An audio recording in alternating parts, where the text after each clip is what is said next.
Hi everyone, Lisa Haven here. Well, there is a war happening in the upper branches of our government. I'm talking about a political war. President Trump against the globalist New World Order and the coronavirus pandemic right in the middle and center of everything. And right now, President Trump is pushing heads with a lot of those globalists in order to go and take the right direction against this coronavirus. And I don't believe that all this censorship and suppression and lockdowns of our freedoms is the right way to go. I've always said from the very beginning, if we're going to attack this thing, instead of destroying the economy and putting the whole freaking world on lockdown, the best approach would put those who are at higher risk under lockdown rather than the whole world and destroying the economy. And I think or hope President Trump might be heading in that direction. Take a look at this article here on theguardian.com. Trump signals change in coronavirus strategy that could clash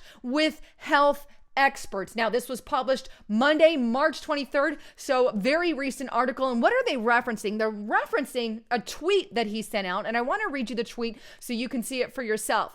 And he says, "We cannot let the cure be worse than the problem itself. At the end of the 15-day period, we will make a decision as to which way we want to go." Now, he's actually tweeted this twice on his feed. This is an actual retweet. You can see he retweeted it from earlier.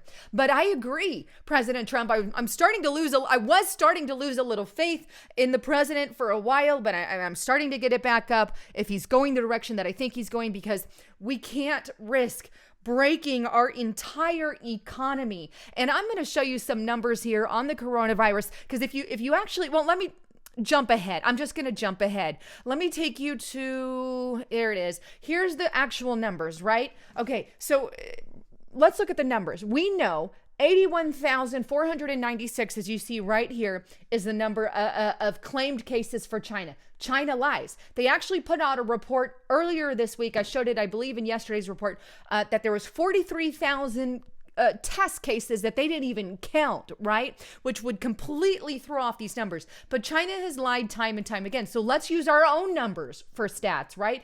They're telling us at the World Health Organization that it's 3.4. I've already proven that that number is exaggerated because they're not including a lot of the actual cases, because they're saying if you have mild cases, we don't test you. But let's just ignore that fact. Let's just go off of our numbers.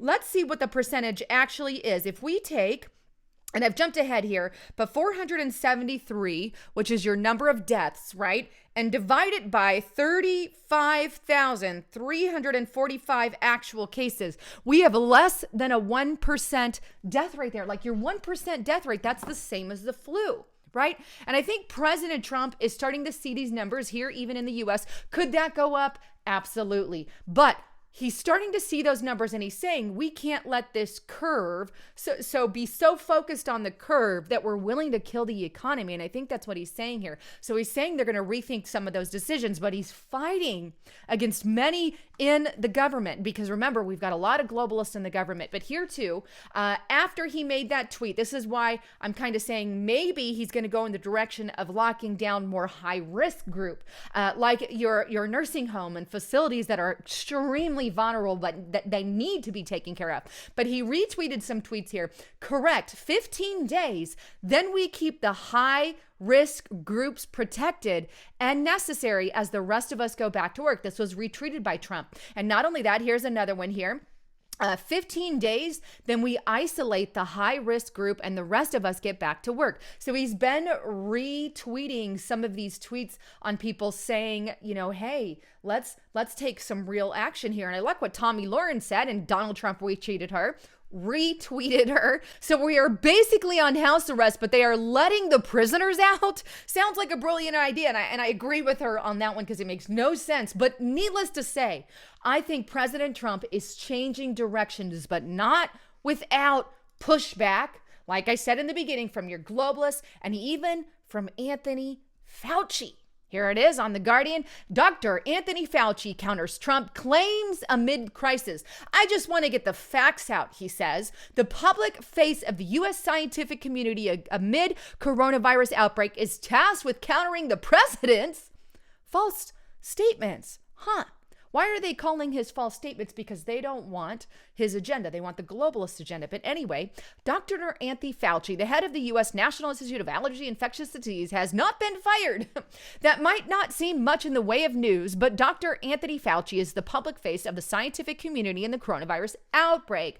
And such must regularly appear alongside the president on his podium. Across the media, the doctor's reaction to every Trumpian claim, remember this is a globalist outlet, The Guardian, of course, exaggeration or outright lie, they said, frantically parsed for meaning, has occasionally absent from the podium, subject to national debate. In other words, Fauci is absent from the podium sometimes because, well, President Trump tells him to be absent because President Trump tells him to shut the hell up, so to speak, because you're just inciting panic and fear. Remember, I already shared with you the numbers, right? Is that going to go up? Yeah, possibly. Why? Because nobody's had the virus before. It is highly contagious. People can get this virus. Yes, when it hits, it's worse than the flu, but the death rate is not near what they're telling you it is. But here it is. There is a battle being waged in the governments of the world. And in the end, I surely hope we don't end up in a new world order form of government with no cash left on the market. The end game, as we know, according to Bible prophecy, is that they don't want any cash. They want a cashless society so that they can control it all. But this is what they want to keep pushing on you. Coronavirus US Live, Surgeon General warns this week is going to be bad. People in our government want to continue to scream, it's going to get bad. Yes, it's going to get bad. A lot of people, and I've always said this from the beginning, are going to get the virus. A lot of people in China got the virus. A lot more than they're telling us, right? A lot more. But had they actually included all the numbers, again, it would have been different and the death count would have been lower. But needless to say, this isn't a good disease. And if you get it, you're going to be sick as a dog. You could end up in the ICU. You could die from it. People die from the flu, people die from tuberculosis, people die from AIDS, people die from all kinds of horrible things and car accidents and diseases. And I'm not trying to downplay it either. We still need to take it serious, but in any aspect, they're making this panic huge, huge, huge. Even so much so that now, I shared this yesterday, coronavirus lockdown could last 10 to 12 weeks. And that's from the Treasury Secretary Steve Mnuchin, right? Or Munchin or whatever. Why spread that? Because that is what they want to do. They want us locked down for months at a time because it's control. But will President Trump let it happen? Well, we're about to find out. Or will he do the smart thing and say, okay, well, let's keep the vulnerable safe, because we already know, following the curve or not, it's going to spread in the population. Please don't underestimate that. This thing is going to spread just like the flu. And if I were to put a number on it, right here in the US, maybe not a number, but here's what I would say. We would well exceed China here in the US. Why are we going to exceed China's numbers, I believe? Maybe even well beyond that, because the end goal, the end game is to break down order in the United States of America. And if they can continue to feed the panic from this, crash the economy, we're screwed as the country. We are screwed. It's going to take 10 to 20 years to recoup our economic devastation. It's already going to take years now to recoup what's already happened in our economy, but that's on top of the virus. Who is the ultimate enemy of the global order? It's the United States of America and Europe. Who are the two countries that are about to get hardest? United States and Europe. Why? Because they want us controlled. And see, that's why China lied about their numbers. Did they have a lot more cases? Absolutely. They didn't share them. Why? Because the target isn't China. That's where they started it, because that was the easiest one they could start it with. That's where they start them all, right? But if we can get this to look like America, can't handle themselves, then they're going to accuse America and go after our freedoms and our rights, because we are the most free country in the world. We've got a target on our backs as a country. And we have to always keep that in mind. But ultimately, they want to lock us down. And that could happen. They've warned that it could happen. That's a Treasury Secretary. And it depends on whose side wins. I'm waiting to see what President Trump does with this. And we already have basically martial law in areas like New York, where the outbreak is exploding. And I think we need to send, we've got all these other states declaring national emergency, like Doug Ducey in Arizona. I'm going to point out my state. Doug Ducey declares a national emergency, and we have less than 150 people who have the virus in this state. What is he doing? He's holding the money and the supplies for other states that need it. States like New York need the emergency money. States like New York need some of the medical supplies, but we're going to hog it here in our state and lock down our whole state here in Arizona. I won't be voting Doug Ducey back in, by the way. That's just my own personal bet. But moving on.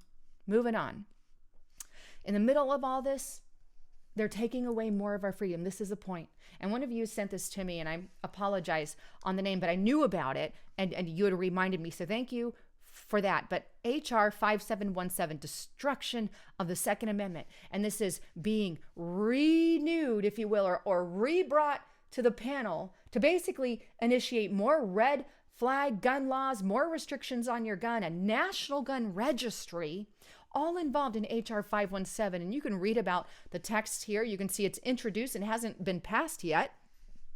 But they're introducing this in the midst of the coronavirus outbreak. Democrats trying to take our guns away. Let's just steal freedoms while everybody's paying attention to the coronavirus. And that's what our many in the Democratic Party are doing. And then the Democrats aren't even passing these packages, these breaks for the American citizens that we need right now from the coronavirus. The Democrats are taking a back seat to that. Oh, we're not going to pass these stimulus bills to help the economy, because that helps the president of the United States of America. And God forbid they help President Trump. But it isn't about Trump. It's about the American people. And many in the Democratic Party are not caring about that right now. All they want is to spread panic and fear, even worse than it is, to get President Trump out of office. Now, a lot of you have been asking me too. There's been a lot of comments about, is President Trump about to lock a whole people up and lock a bunch of deep state agents up because this thing is a cover for a bunch of arrests? No, it isn't. That's a rumor. I wish he would go and start locking everybody up and that was the case, but it is a rumor. I'm just telling you fact. Please don't shoot the messenger, right? President Trump isn't behind the scenes going to arrest a lot of people. I haven't seen any information on that. I wish it was true.